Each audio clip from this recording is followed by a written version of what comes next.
Hey, what's up? I'm back here. Woo! I'm live streaming again from San Diego. Speedy K is back. The blue member, the blue of the bluest of the bluest. Oh yeah, the blue legend is back. And why? Because I decided to show up again. Decided to be part of all of this fun stuff. You strain some orange soda. Might give me a headache. But it's alright. We're here. We're waiting. We are reacting to more things. I'm in OBS at the moment. You guys can see my screen. Wait, can you?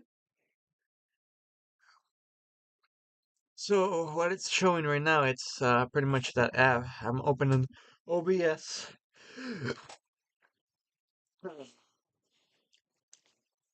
All right, because I have two screens.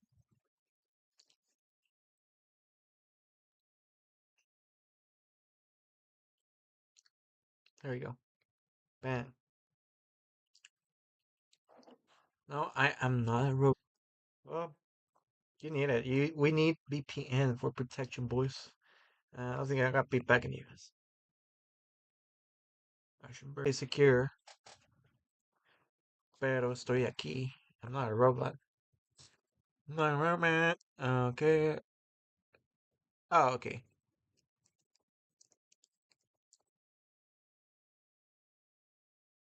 Beep, beep. So I suppose why he wants to remake the game. Anyone with $10,000 or more Okay, in I credit can card write you debt or some songs. personal So look at loans me. I'm may wearing the qualify for help from hood. National Debt Relief. Minimum payments could I literally went keep to you in the debt. cafe When it and I comes to actually did Sonic dress up. 06, and they're going to make the remake to appease. Honestly, like I just don't like talking about this game anymore because I feel like the whole discourse has been ruined, or more so hijacked, okay? But for the purposes of this topic, which has kind of gone mega viral, I feel like we have to talk about it, so we're gonna get into this right now, okay? Tails channel just reported on this. There was a official Sonic fan meeting in Indonesia. It was a Q&A panel that had Hoshino, Shun Nakamura, and Shigehara, basically people that have done big shit for Sonic. But we're mainly gonna focus on Nakamura because he's the most important person regarding this topic. But yes, there was a Q&A panel, and the part that's going viral is they asked Nakamura if Sonic Team would remake or remaster old Sonic games, mentioning like the adventure games, Heroes 06, things like that. And Nakamura himself, this is not a rumor or a leak, this is confirmed, he said this. Nakamura himself said he has previously said he personally wishes for the opportunity to remake Sonic 06. Of course, they gotta remake Sonic. Hold up, but I'm trying to look. Where is my chat? Chat. Tools. Chat. Stats. Okay. Oh, so I'm not recording, but it is going up to my YouTube right now. For the stream. Okay. Video. I'm looking for the chat. It's the control panel. I had to. Oh. Um.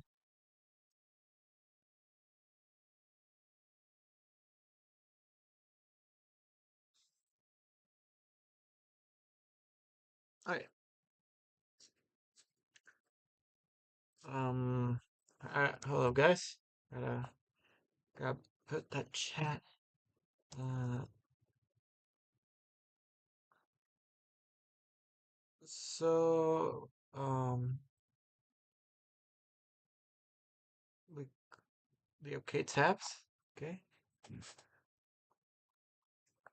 And if you guys just simply want your Twitch chat box right here on the side where you can read it, you can go to the settings in the bottom right, go to the stream tab. You can make sure your Twitch account is linked to your OBS. We click OK. We can go to the docs tab and then we click on chat. And that'll pop up your Twitch chat here in case you clicked on this video for that.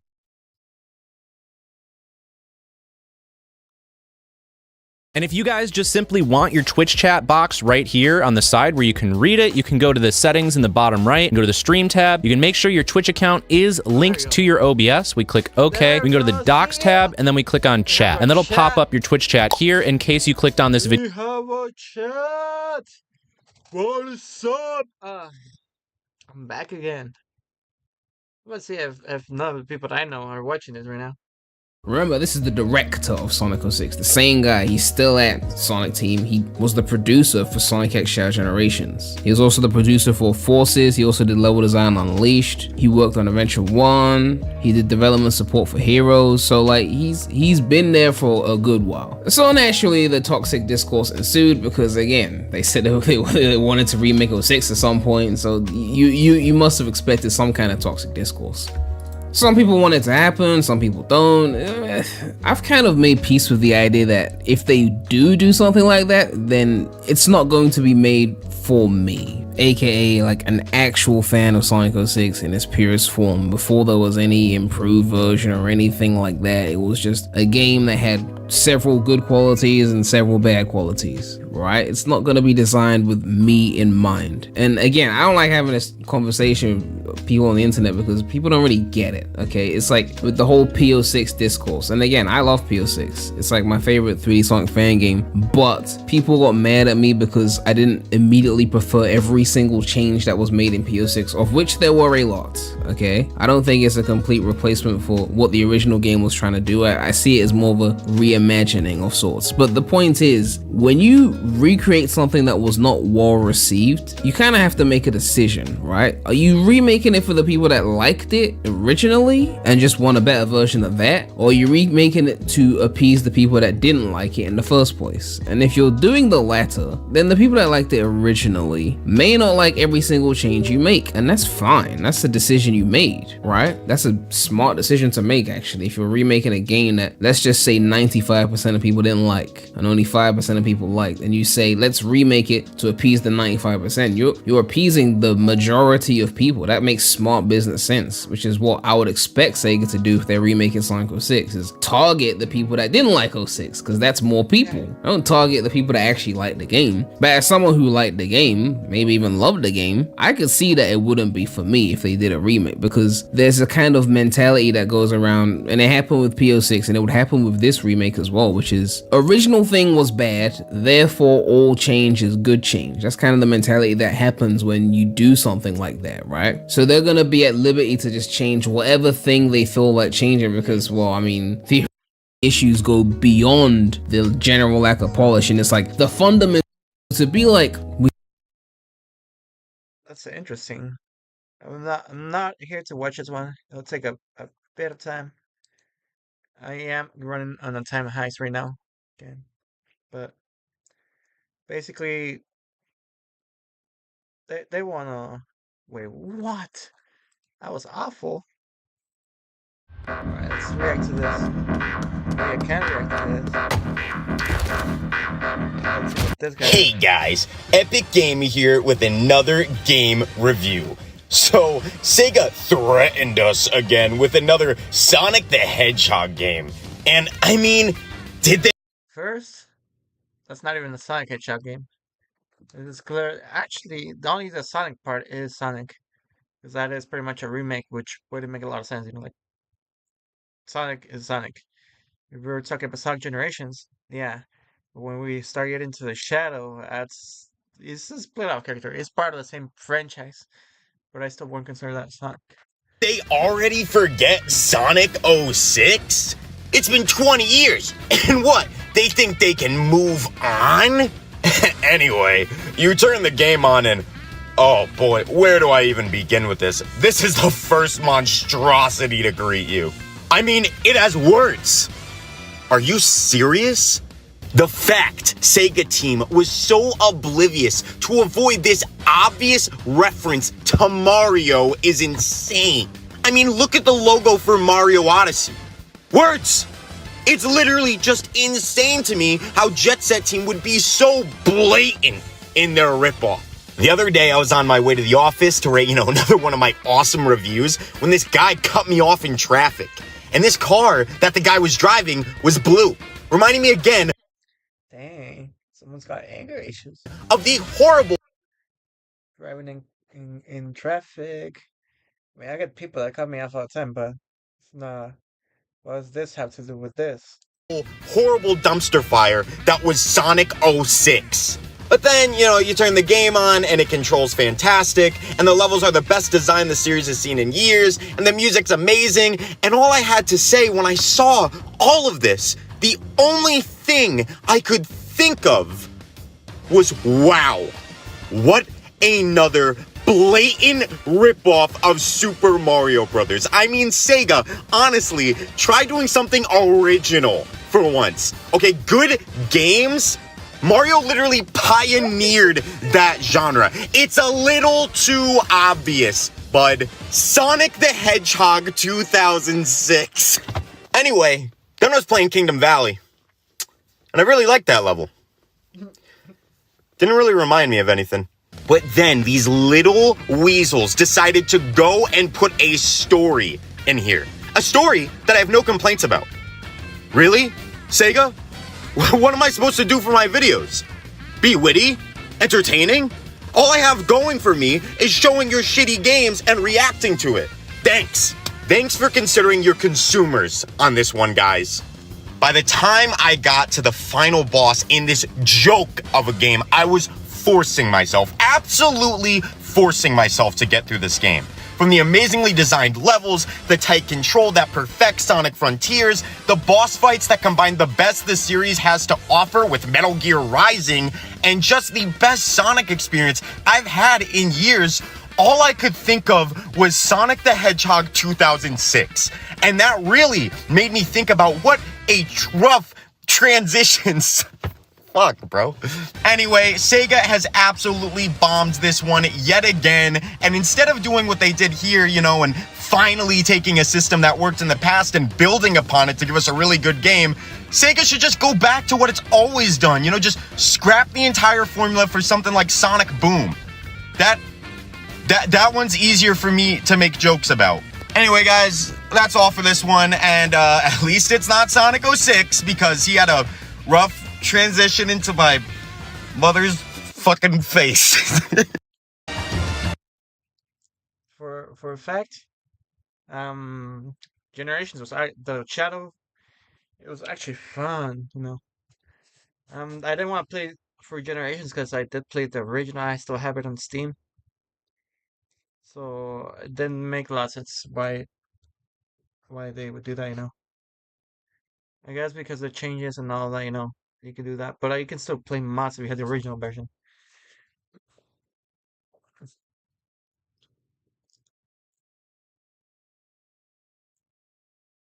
Yeah, the Thunderbolts are coming. This suit's all I got to remind me of who they were and what I did. We're headed to Cassandra's at sunup. Have fun. Not my fight. Welcome to Disney Plus. Deadpool and Wolverine, now streaming on Disney Plus. Deadpool and Wolverine, Now streaming. now streaming. To remind me of. I'll watch that. And I know that I want to see. It's crazy how. Let's check out Game Banana. They may have some good mods. Game Banana. Modding community.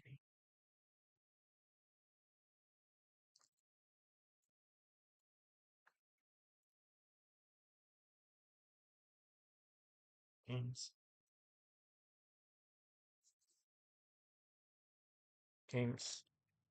Games. The search. Games.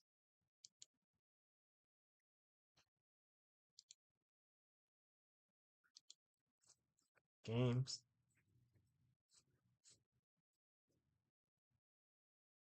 Games.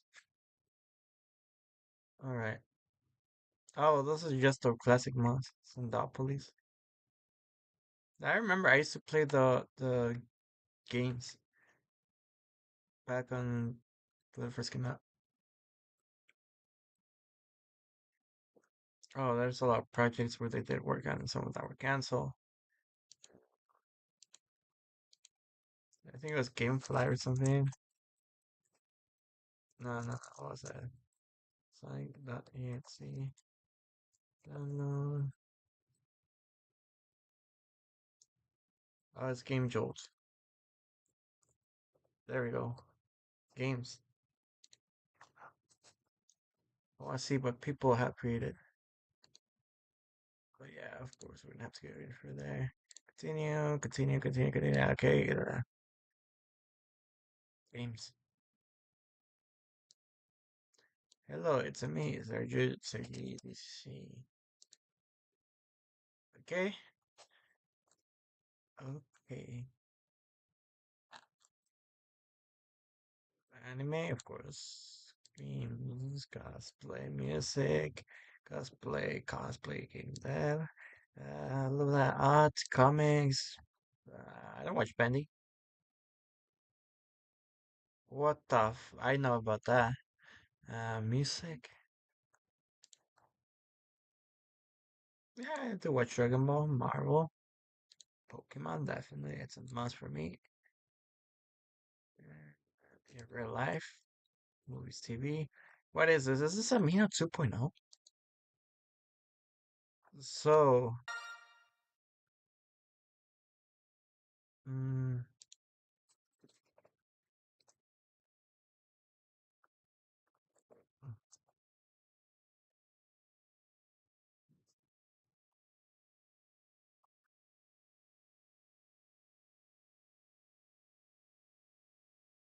games. There you go. Comments. What did I hear about that? What else do they have? Factory Mobile, Triple Travel, 16-bit. Oh, let's play Triple Trouble.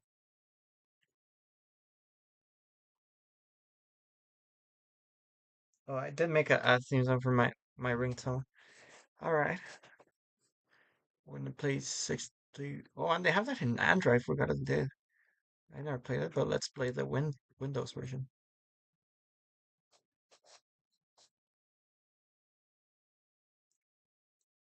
It is a fast game. That's why I'm playing it. But I'm still I still feel about going to work because I have to do work. And run it. Run like a hedgehog.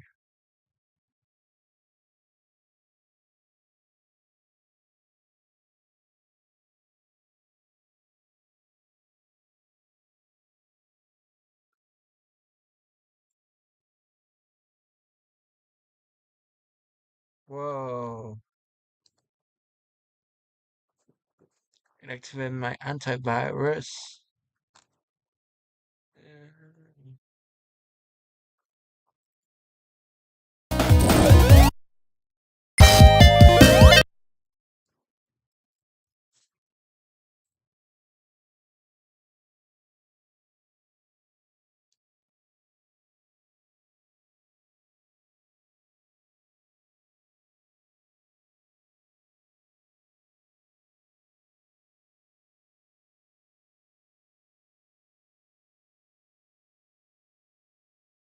Oh, let's start it. Yeah.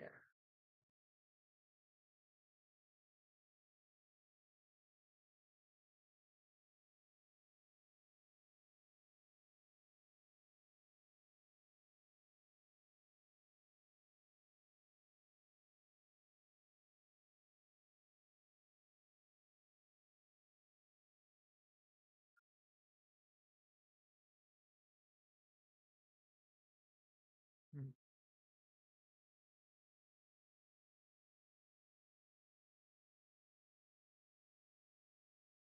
Why is this like the sound or what? Okay. Data. Control types. Oh, there's the control systems for that. Okay. You can always get hacked, you know.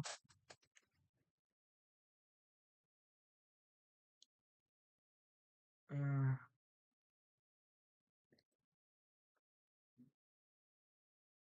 yeah.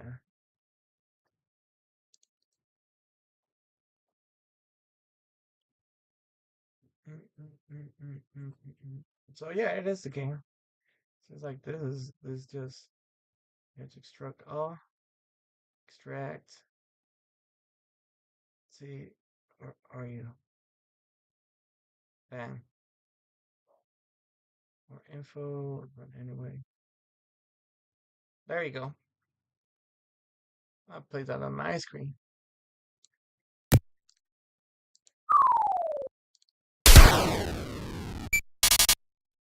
This was like 2 years ago. I missed out on all that great stuff.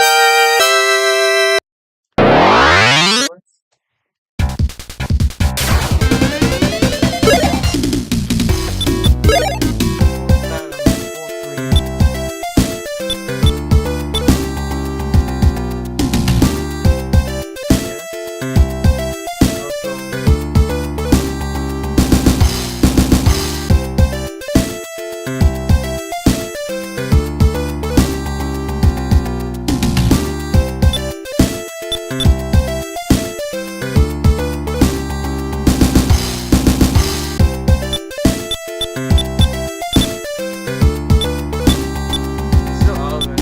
Although, respect.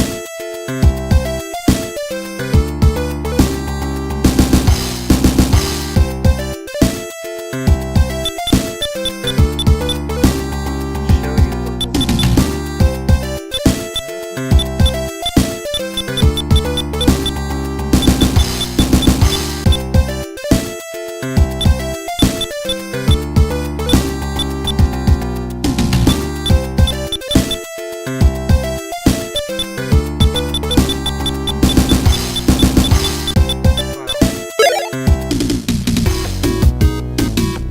So, this was on the game here.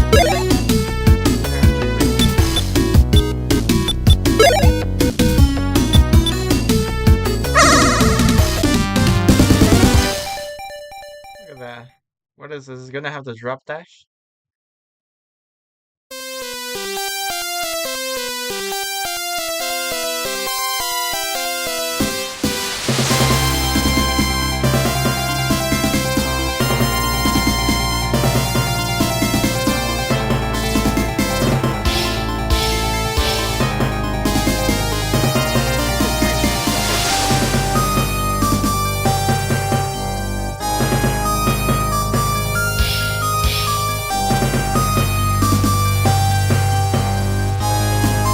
Yeah, it's like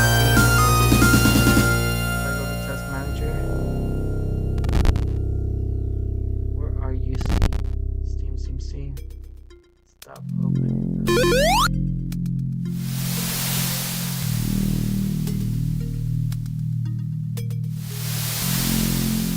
Can't see what's going on. Oh wait, I'm in the game, but it's not letting me control it.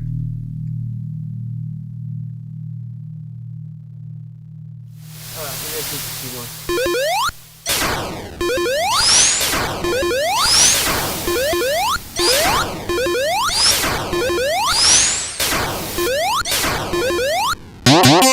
Find this one's one of those games that I haven't used.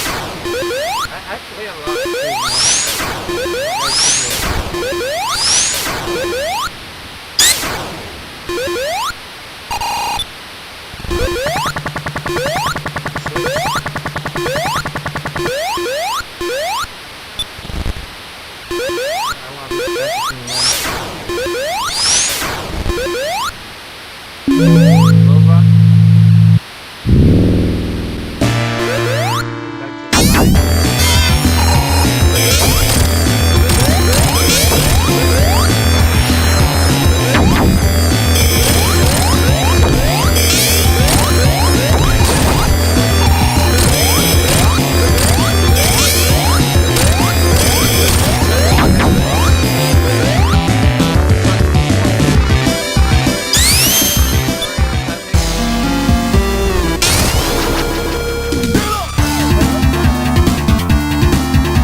as I used to play them back then. Man. But I will finish this game eventually. I'll go back. I'll be sure to live stream it. I'm very quiet when I'm gaming Sonic for some reason. When I'm reacting, I'm very talkative. When I'm live streaming, or I might even sleep for the live stream. Who knows? The thing is, I came back, boys. I am back to live stream. I'm back to do all this hustle. Let's watch some reaction videos. Why is it like? Why do I see a yellow? Oh, it's for you guys. You guys are watching. My screen is surrounded in yellow, yellow, yellow.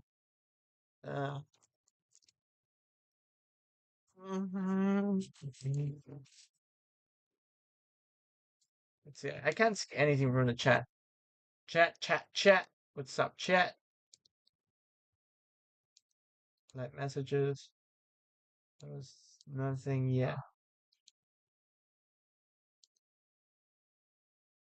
Okay. Gotta go to my account. I can see my chat. My channel.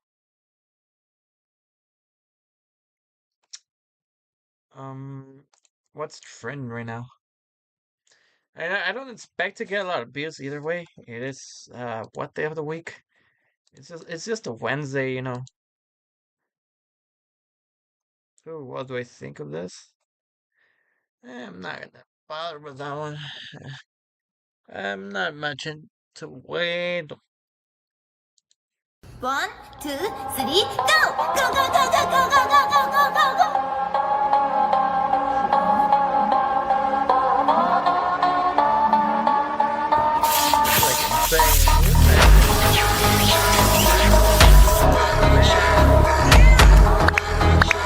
One, two, three, go! Go, go, go, go, go, go, go, go, go, go, go! In the United States, a new and safer method of working on roofs was developed. This device, known as the pitch hopper, keeps roof workers happy. It can be used on a variety of slopes and has a unique foam material on the bottom that firmly holds the roof without causing any damage to the surface. It gets easier to stay on the roof, but keep in mind to use a harness.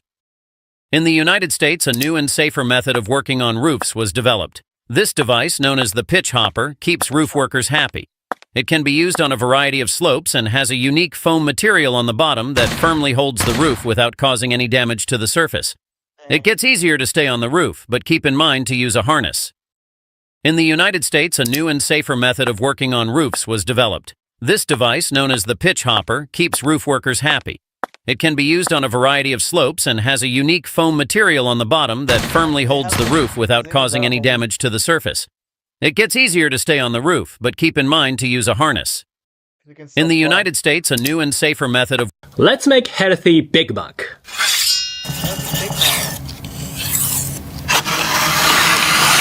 Nothing's healthier than the American Big Macs. Oh wait.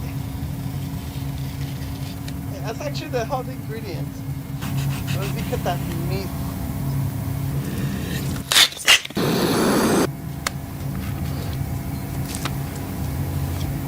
Oh my goodness. That's a sad Big Mac. Nice. It's so legendary.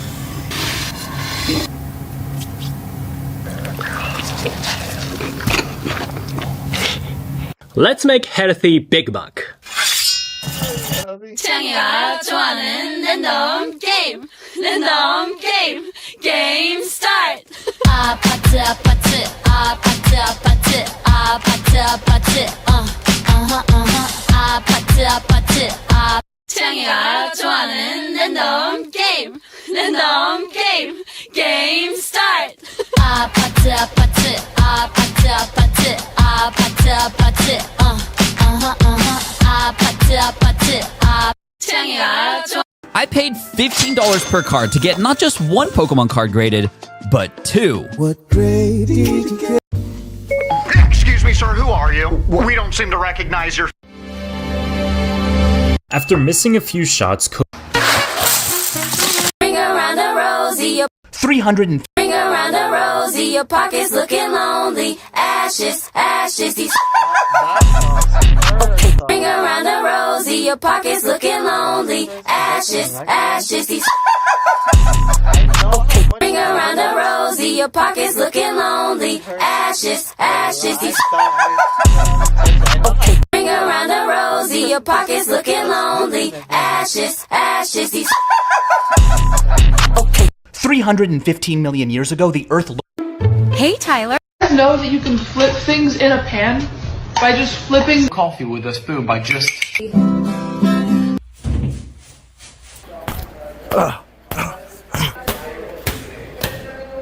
Know that you can flip things. Know that you can flip things in a pan by just flipping coffee with a spoon by just.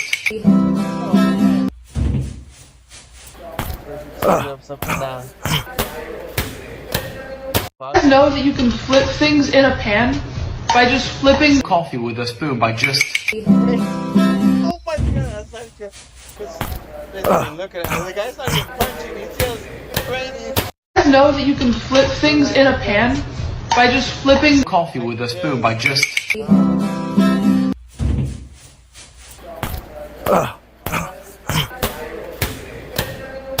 Know that you can flip things in a pan by just flipping coffee with a spoon by just.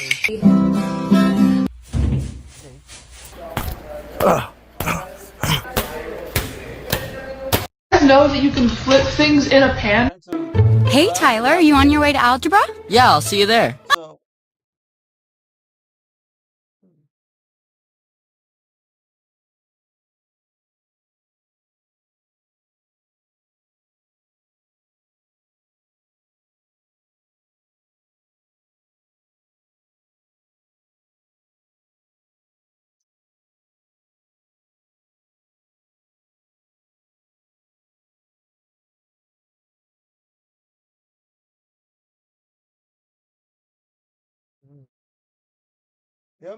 I used to spend dozens of hours every single week proofreading. I was constantly fixing run-on sentences, unclear syntax, and repetitive language by hand until I found Grammarly. Grammarly is the AI writing partner that helps professionals write better, faster. Maybe it's a list of creative ways to decorate your planner, or maybe it's an Or how about that one face, like,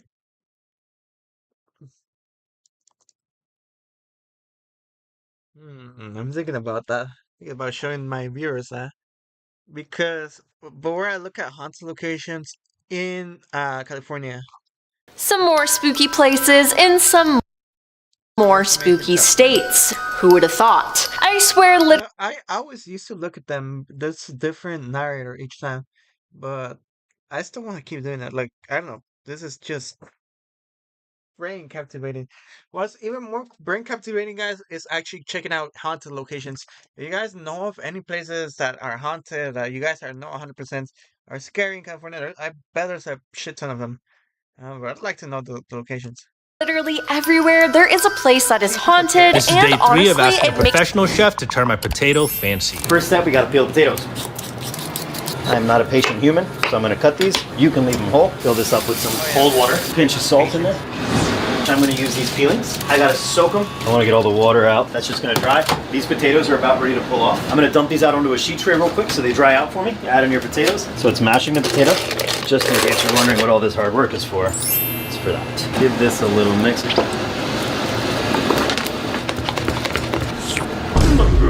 Here's my cheese. These are all those potato peels. With cheese.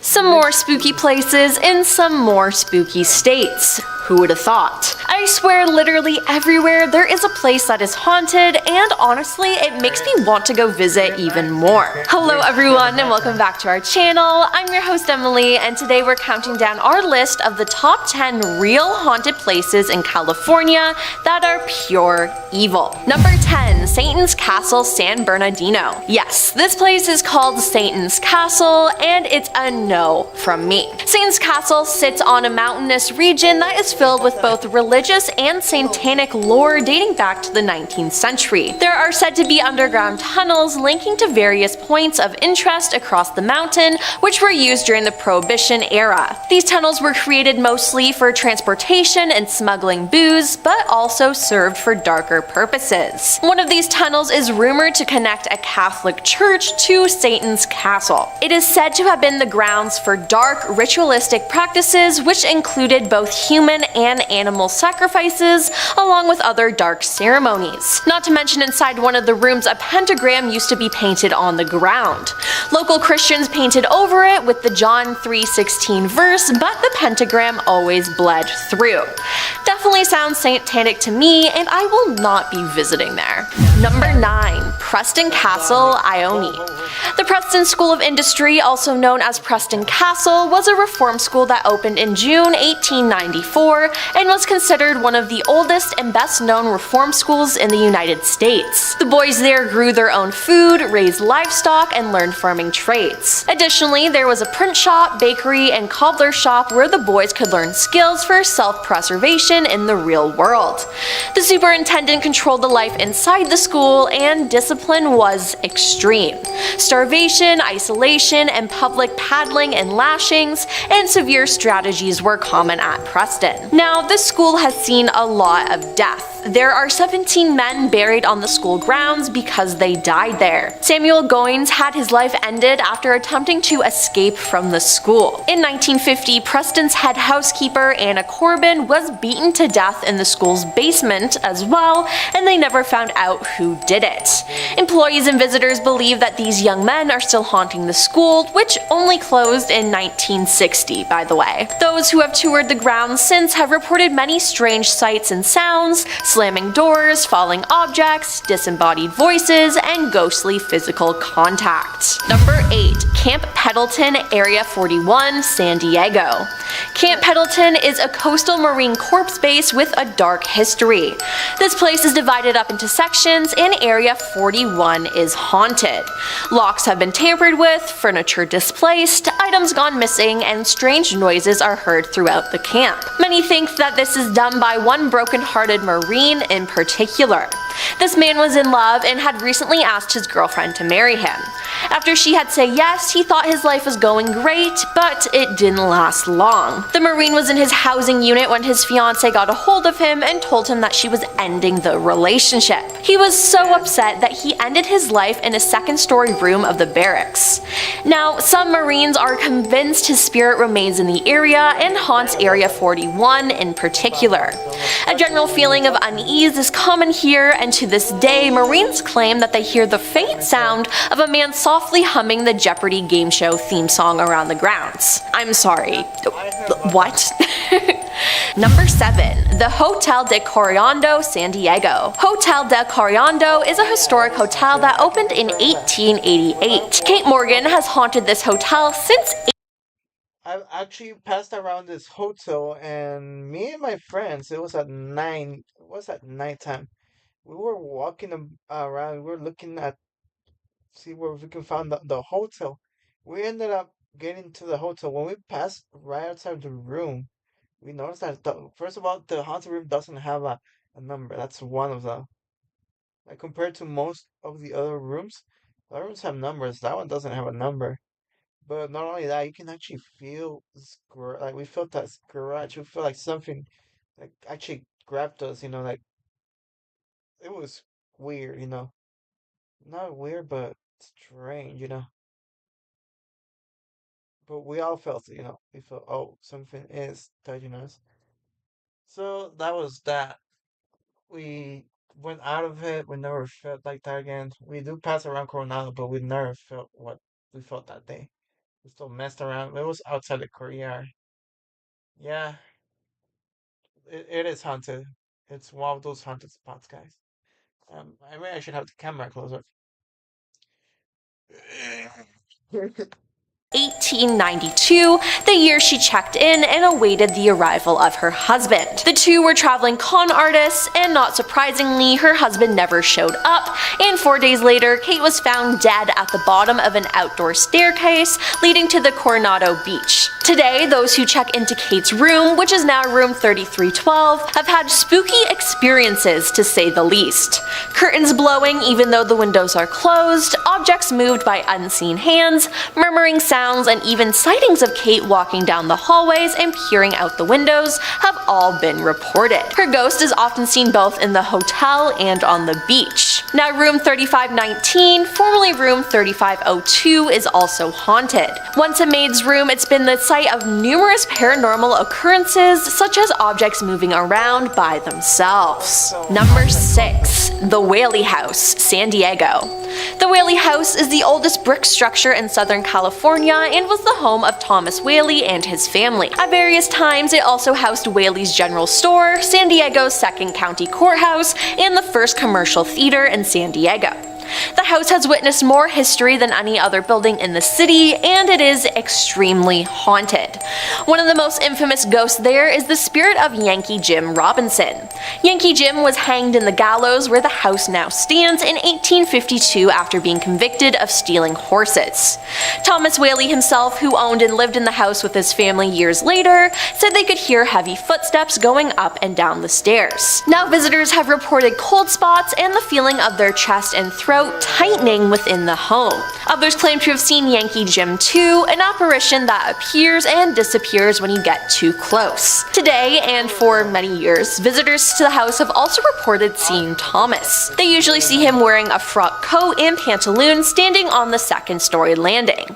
Others have seen his wife Anna, usually floating around in the garden or the downstairs room. Her ghost, which appears white and billowy, seems to just drift about and then disappears. Number 5.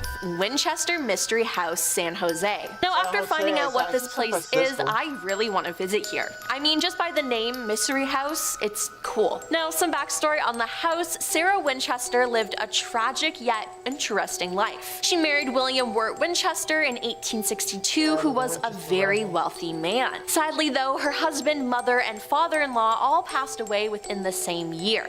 To deal with her grief, she moved to California after gaining a large inheritance from her husband. Then, on top of all of that, Sarah was being haunted by the spirits of those whose lives were ended by the Winchester rifle, which her husband's company had invented. After her husband passed away, a psychic told her to evade the spirits, she would need to move out west, buy a home, and build non-stop. She took 36 years to construct the home, and this house has 6 kitchens, 2,000 doors, 10,000 windows, 17 chimneys, 160 rooms, and many doors and stairs that lead to nowhere. Workers and visitors swear they hear howling at night, loud creaking, and sometimes the kitchen smells like someone is actively cooking. But regardless if you believe in ghosts or not, the house is absolutely stunning. Number 4. Hollywood Roosevelt Hotel, Los Angeles. The Hollywood Roosevelt is considered to be one of the most haunted hotels in Los Angeles.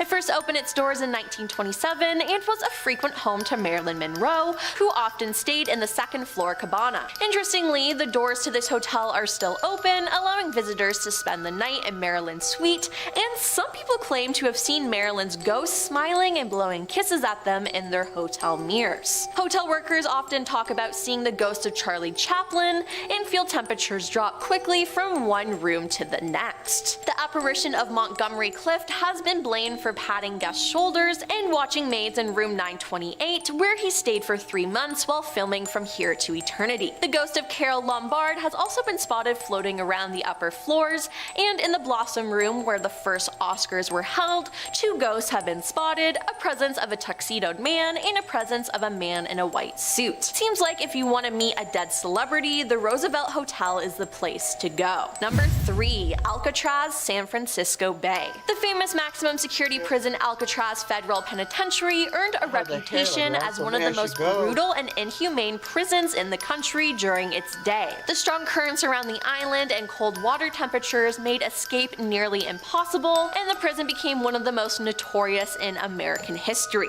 The prison closed in 1963, and the island is now a major tourist attraction. A total of 36 prisoners made 14 escape attempts, 23 were caught alive, 6 had their lives ended by guards during their escape, 2 drowned, and 5 are listed as missing and presumed drowned. Now, during its 29 years in use, Alcatraz held some of the most notorious American criminals, including Al Capone, George Machine Gun Kelly, and Bumpty Johnson. Today, it's a tourist attraction that many believe to be haunted.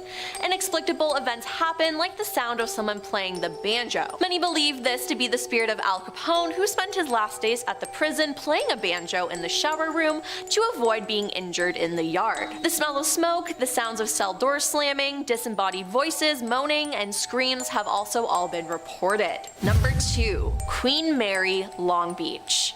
Queen Mary is a retired British ocean liner that sailed from 1936 to 1967. She sailed to the port of Long Beach, California, where she is permanently docked. The city of Long Beach bought the ship to serve as a tourist attraction, featuring restaurants, a museum, and a hotel, but claims were made that the ship was haunted. There are resident spirits, including Jackie, the little girl who haunts the first-class pool, John Petter, who was crushed by a watertight door, Senior Second Officer William Eric Stark, who accidentally drank dry cleaning fluid instead of gin, and the cook, who was baked alive by his own kitchen staff during World War II. But most arguably, the most notorious location on the ship for paranormal activity is room B340. Reports claim someone was knocking on the door in the middle of the night, bathroom lights turning on by themselves, the sink faucet turning on and off on its own, and unexplained bathroom doors shutting. Some guests have reported the covers of their bed being pulled off while asleep and waking to see a dark figure standing at the foot of the bed.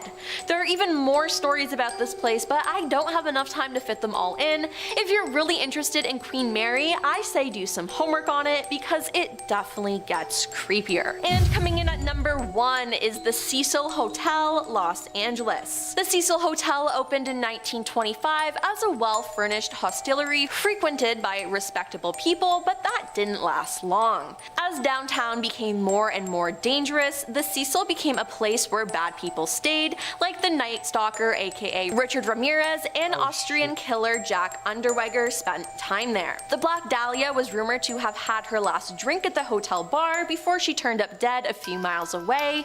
In 1962, Pauline Otten jumped from the 9th floor window, ending her life. That same year, Julia Moore jumped from an 8th floor window, and Helen Green from the 7th floor in 1954. The Cecil Hotel may have rebranded itself recently as the Stay on Main, but it just can't shake its reputation as a place where scary things happen. In 2013, the body of Canadian tourist Elisa Lam was found in the hotel's rooftop cistern. Her body was discovered by a hotel maintenance worker investigating complaints of flooding and low water pressure. And yes, people had been showering in and drinking that water. Ugh. And last but not least, the ghost of a boy has reportedly been photographed outside a 4th floor window. Spooky. Well, that's all for our list of the top 10 real haunted places in California that are pure evil. These places don't seem too scary. I think I would visit any of them. Would you want to visit any of these places? Let us know in the comments down below, and make sure to like and subscribe while you're down there. I'm your host, Emily, and I'll see you next time. Peace.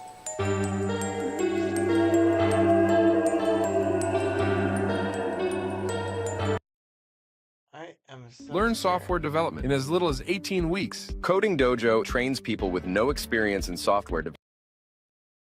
Are you kidding? Why did no one tell me about it? I love HelloFresh. HelloFresh is a dream. Every week I choose recipes that sound.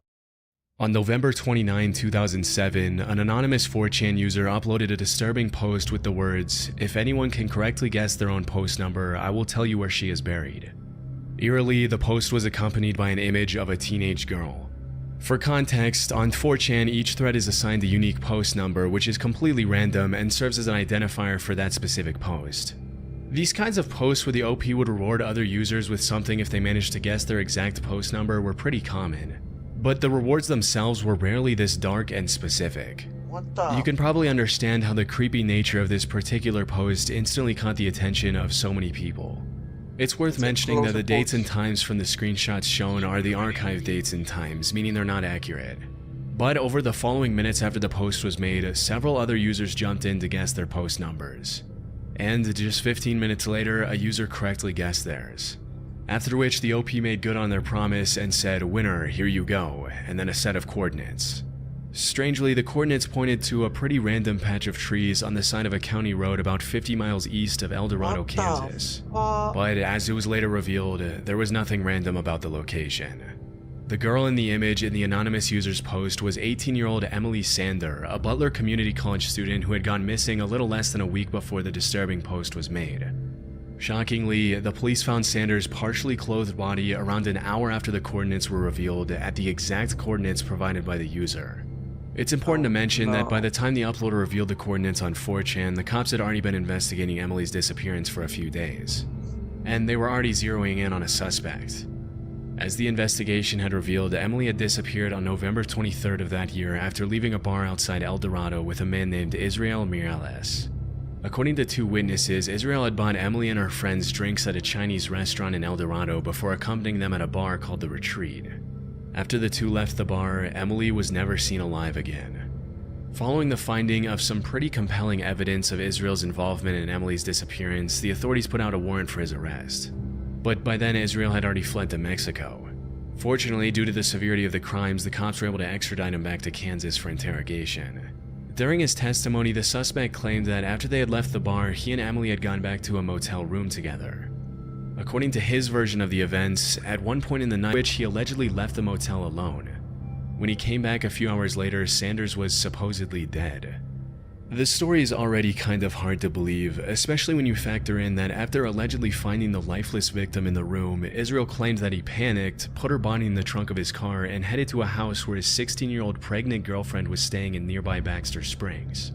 Again, this was already a huge stretch, and it didn't exactly help Israel's case that investigators found a large knife and clothing with his DNA in a trash can at his girlfriend's home in Baxter Springs. When it was more than obvious that Israel was responsible for the crime, a judge sentenced him to life in prison without parole. As for the 4chan thread, I couldn't find any official confirmation that the post was uploaded by Israel. And it's worth mentioning that because the coordinates were revealed a little under an hour before the cops officially announced where they had found Emily, the thread could have been opened by someone on the police force who knew about the location before the public. Still, there's a very real possibility that the 4chan post was uploaded by the killer himself, adding an even more disturbing layer to an already horrific crime. On August 25, 2009, a 4chan user opened a thread with the title, "Look What I Found." The caption read, "So, I was looting through some stuff my dad left when he died, and I found this. The old bastard had a live grenade.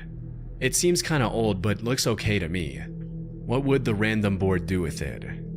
Next to the caption was an image of the OP's hand holding what appeared to be a live grenade.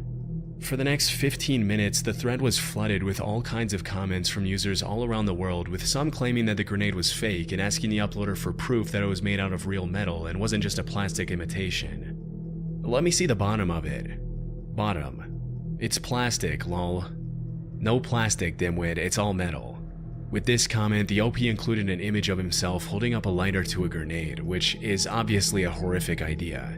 Still, it was nothing compared to what was coming.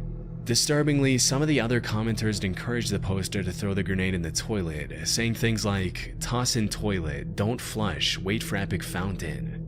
You would think that the OP would be able to interpret the comment as a joke, but sure enough, a few minutes later he posted another image, this time showing his hand holding the live grenade over the toilet along with the caption, should I? This is where the story gets pretty disturbing. After posting this image, the OP suddenly went silent. Over the following minutes, other commenters jumped in to ask him what he ended up doing with the grenade, but there was no response from the OP. Shortly after, a commenter uploaded a screenshot of an article that had been published by a news station in Guatemala that same day. Chillingly, the article broke the story of a 17-year-old boy named Oscar Lopez who had passed away after detonating a live grenade in the bathroom of his house. According to the article, the boy's dad had been involved in the military at some point, which explains why it was in his home. Because of the timing, most of the commenters concluded that Oscar Lopez was the OP and immediately condemned the users who encouraged him to throw the grenade in the toilet.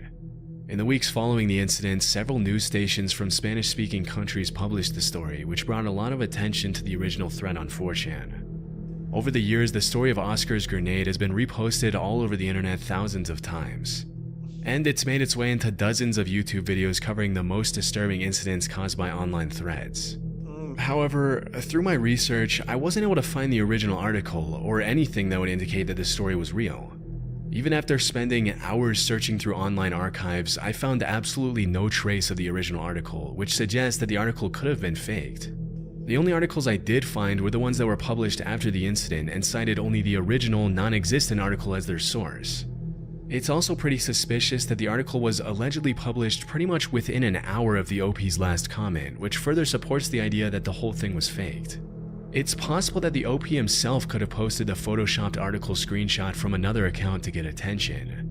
Or that he could have made the original post and then went quiet to get a reaction from the crowd, after which another user could have jumped in to keep the story going with a fake news article.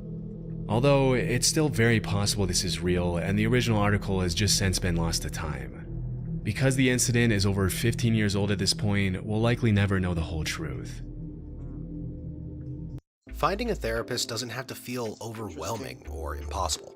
BetterHelp is designed to help you take that first step in minutes. Just fill out a simple questionnaire that can help. Back in 2009, dozens of 4chan users started to bring attention to a pretty strange phenomenon that was taking place all over the internet, in which some mysterious comments about key lime pie were cropping up on countless websites, blogs, and forums everywhere online. Although the original 4chan threads in which these discussions took place have since been deleted, I was able to find some more recent Reddit threads covering the same key lime pie phenomenon. In 2016, Reddit user KeyLimeWTF uploaded a long post about his or her investigation into the whole thing, and it read, "So I'm just gonna throw this one out there since I haven't found anyone who's investigated or discussed this super weird, almost nonsensical mystery. To begin, I was reading a story in my local college newspaper. In fact, it was the most read article on the site. There were 3 comments on the story itself, and one of them seemed utterly strange. There's an absurd amount of references to pop culture names as well as some political names. But the subject of every line relates back to, more often than not, these things. Mrs. Anita Pelaez, Captain Coochie Pelaez, Key Lime Pie, some Coochie's restaurant, North Carolina near the Biltmore Estate, Key West, Florida. And not every post is exactly the same, but some are. Some reference weird pop culture icons, while some just seem to be weird out-of-place pie recipes. The oldest post we found was from 2009, with the most recent being an awful TMZ story. Super weird, but if you were to Google or research those names associated with key lime pie, what you would discover is that this has been posted all over US media sites. A couple of things here that we discovered down the rabbit hole. Coochie's Key West Bar and Grill existed in one way or another. It's listed on local eatery websites and Google Maps, but there's really no information as to what exactly it was. The majority of the posts we found were done by a Jake Carson, a fake name, or by celebrity/political figures. Nothing totally makes sense, yet everything is related. Also, who would go through this much trouble for something as ridiculous as key lime pie for a restaurant that isn't real? I found that pretty much everything the OP was talking about in their post was perfectly true. There are indeed thousands upon thousands of strange comments and reviews about Captain Coochie's key lime pies on countless random websites. And a lot of these comments have appeared on sites that have absolutely nothing to do with pie, such as this extremely long and somewhat inappropriate comment that was posted on a memorial site for a woman from San Jose who passed away at 74. As I also found, a lot of these comments are posted in articles and blogs revolving around suggestive content, such as this other one that appears in an article about a dating show. It reads, "That Captain Coochie Pelaez of Coochieridaville over in Asheville, North Carolina sure enough is one wild and crazy guy. All the women are so wild about him and his famous cheeseburgers and key lime pies." But even though these comments are definitely weird, these are just 2 of thousands of accounts that have been created to post these comments everywhere online. As you might have noticed, the phrasing of these rants seem to follow a bit of a pattern. In pretty much all of the comments, almost all the words have been capitalized where they shouldn't be, and the poster always signs off in the same way, with 3 dots after the last word, followed by a fake name. I found that these comments have also been made on random Facebook posts. As you might have guessed, a bunch of people over the years have reached out to these Facebook accounts, and the responses they've gotten have been pretty disturbing, as you can see in this 2016 Reddit thread. The post reads, I decided to send Kuchi Pelaez a message and ask him when the world can know who Captain Kuchi is. I didn't expect a reply, but roughly a month later Kuchi replied, There's just no medicine like an all-natural key lime pie made from scratch. Plus a bunch of other garbled nonsense about key lime pie. After a little bit of back and forth, the user asked Captain Kuchi for the address of the restaurant, and this was the response they got. Close your eyes, let your ears listen to the radio. Do you hear my voice? Can you hear your own soul scream? Let me choose. My voice that predicts the future or your tormented reach. What do you choose? You can choose. Your life, your future. As smart as you are, you may have already found out that the radio drama from 75 years ago was the truth. They are on our planet, and they watch and see everything. Don't trust anyone. Don't trust the police. They are already controlled by them. And a few more lines of paranoid ranting. Strangely, the original message was sent in Swedish, which is the Reddit user's native language. What makes this disturbing is that there was nothing on the user's profile indicating that their first language was Swedish, which indicates that Captain Kuchi could have stalked the user. And eerily, this wasn't the only time this happened. Whenever people reached out to these accounts to ask for information about the key lime pie phenomenon, they would often receive strange responses with very specific information about their lives that the key lime pie people had no reason to know. The rabbit hole in this mystery goes pretty deep, but some things have been confirmed to be true. For example, as mentioned in the Key Lime WTF's Reddit post, Kuchi's Key West Bar and Grill was a real place in Asheville, North Carolina. According to dozens of Reddit users, the original owners were Oswald C. Pelaez, aka Kuchi, and his wife Anita Pelaez. But interestingly, even though the random comments and reviews are almost all about pie, the restaurant was actually known for its burgers. Still, despite this information, it's hard to understand where the connection is between the restaurant and the 15-year-long campaign to flood the internet with strange reviews about their key lime pies. Over the years, this has led thousands of people all over the internet to come up with all kinds of theories to explain the phenomenon. The first theory is that all the comments and reviews are coming from a single poster. Technically, this is a possibility.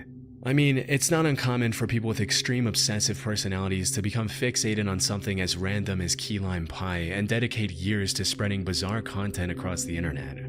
However, the sheer volume of posts, accounts, and languages involved makes this kind of hard to believe. If you think about it, this would require the poster to individually open and verify thousands and thousands of sub-accounts, which would require a ton of different email addresses and more time than we can imagine. This is why a lot of people have suggested that all of these comments could be coming from a bot. The fact that all the comments are written in a similar style makes this a possibility, but there's one major caveat here. Over the past couple of decades, Google has really cracked down on bot accounts, making it increasingly difficult for random bots to open accounts and post comments on random blogs and sites. And sure, this could be a pretty advanced bot that's been updated over the years to beat Google's security measures, but there's really very little motive for anyone to take the time to design something like this. So, in the absence of a solid explanation, some slightly more disturbing theories have been proposed by the online community.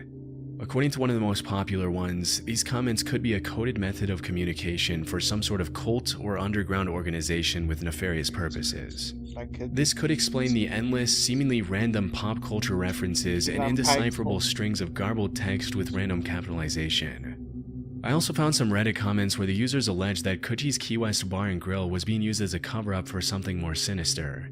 For example, in 2017, a user posted a comment saying, I grew up in Arden and drove by it nearly every day of my life and never once saw more than one car there. When I reached my 20s, I assumed it was a money laundering operation or something similar. A friend of mine actually ate there once many years ago. If I recall correctly, it was empty and the food was unremarkable. It had never occurred to me to do the same. This is honestly just one of those mysteries that you could make an entire documentary series about and you'd still barely be scratching the surface. To this day, nobody really knows where all these comments are coming from, who's posting them, and why or even how many people are involved in this whole campaign. And considering how deep the rabbit hole goes with this one, we can safely assume that it'll probably stay that way for a long time. Hate seeing ads? Here's how to get rid of them, or get paid to see them. Do you know how much of the content you see on a daily basis are actually ads? That's an ad. That's an ad. On Christmas Day 2014, an anonymous 4chan user opened a pretty disturbing thread with the words, "I bought a Wii U, but it was broken, so I opened the Wii U, and this thing was inside. What is this?" Next to the captions, the user uploaded a couple of images of some sort of brown, oval-shaped object inside the console.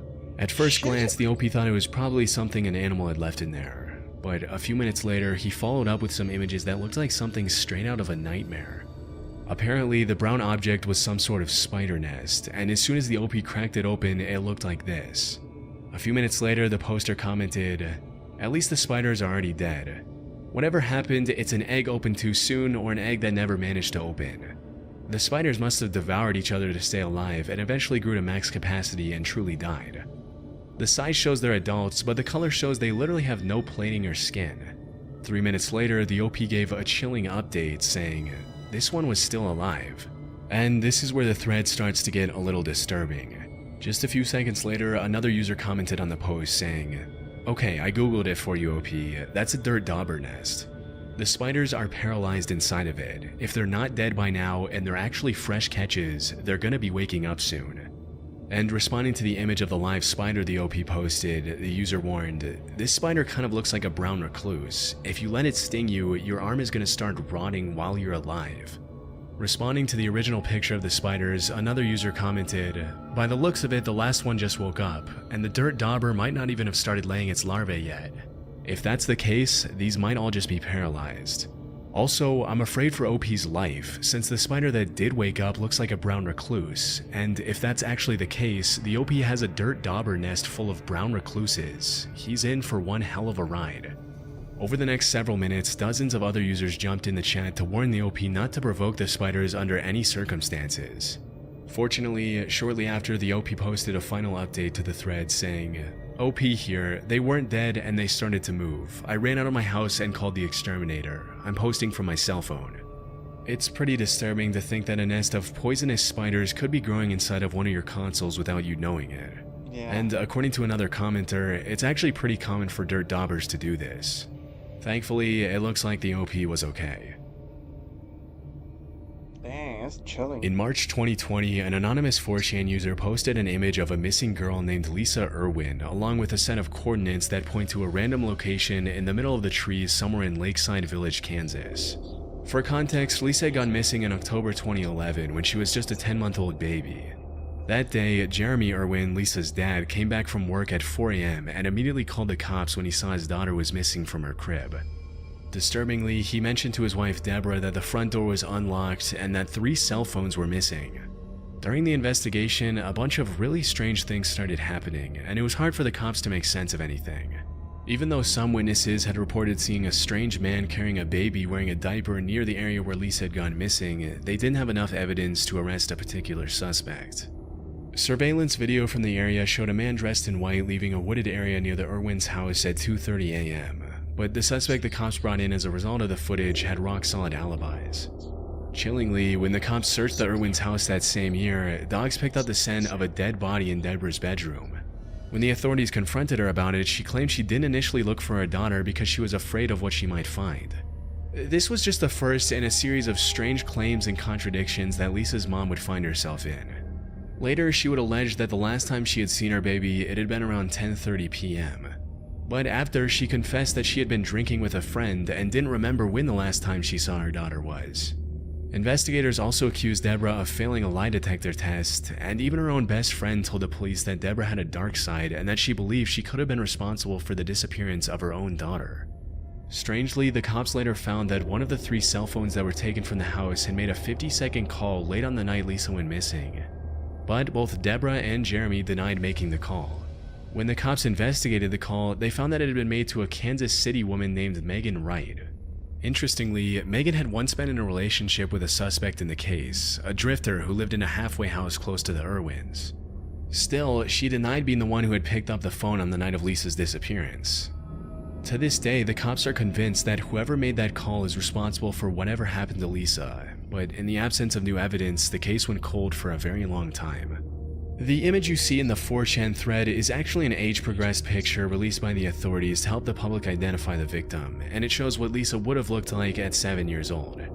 As soon as the user posted the coordinates, some of the commenters started suspecting that the OP was the perpetrator, and that the coordinates pointed to the location in the middle of the woods where Lisa's body was located.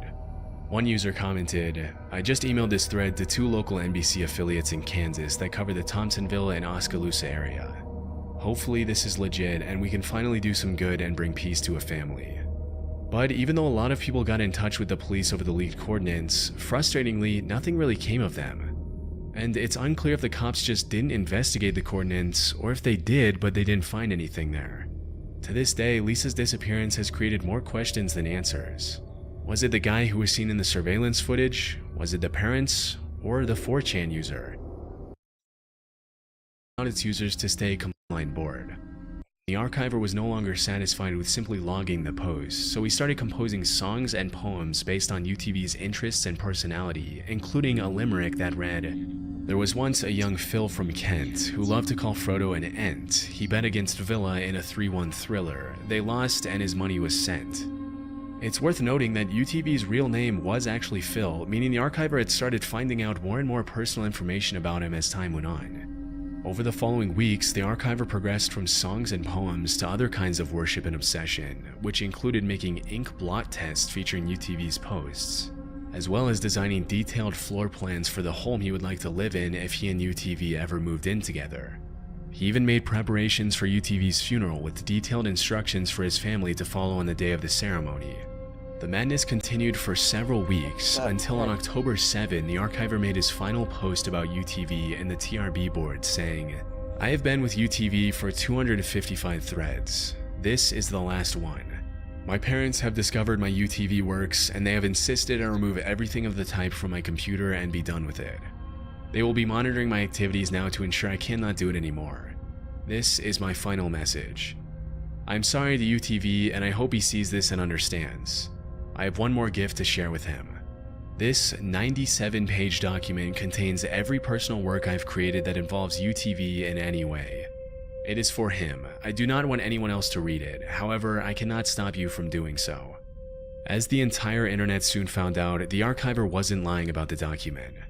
He literally compiled an almost 100-page PDF featuring everything he had written and designed over almost 5 months of insane obsession over a random dude on 4chan. The Phil Marillion, as the archiver titled the document, contained detailed information about Phil's posts, his interests, and his interactions with the archiver. On the front page, an explanation for the document reads, "Why am I doing this? Because UTV is my passion, my hobby, and my social life. I love him, and I love archiving his posts. Archiving his posts isn't enough. They are my bread and butter, but this is the salt and pepper on the sandwich that spices it up." The rest of the 97-page document is about as crazy as you'd expect from a guy who spent all his waking hours stalking another guy on 4chan. It contains detailed stories and fantasies involving the archiver and UTV, a detailed plan to make UTV like him more, pictures of inventions and gadgets the archiver designed using snippets of UTV's posts, an incredibly dark and meticulously planned blueprint to abduct UTV and hold him hostage for £40 million. And so much more stuff that you can't even imagine. When the archiver shared his masterwork, Phil responded only with a question mark and then vanished forever from 4chan. To this day, the internet still doesn't know what to make of the archiver or his motivations behind obsessing over a stranger to such an insane degree. Some allege mental illness, others think the archiver just genuinely loved Phil. But whatever the case, the PDF served as a wake-up call to be careful who you talk to or give information about yourself online, because you never really know what they're doing with it. Dang. It's alright, people. I own a lot of businesses, so my tech and my network need to keep up. Going as well. I'm tired. That's one. And two, it was a work day for today. I was supposed to be resting, but I guess I'll be working for 10 hours in a couple hours, and I did get some sleep, but you gotta rest. Didn't wake up till 12, but I still need to get another short nap. Anyways, chill out, guys. I will be back with more content.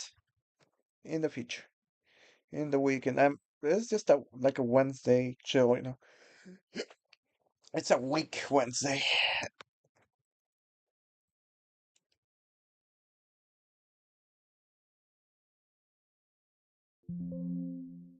Oh, okay. It's not. It's not. Unless. So let me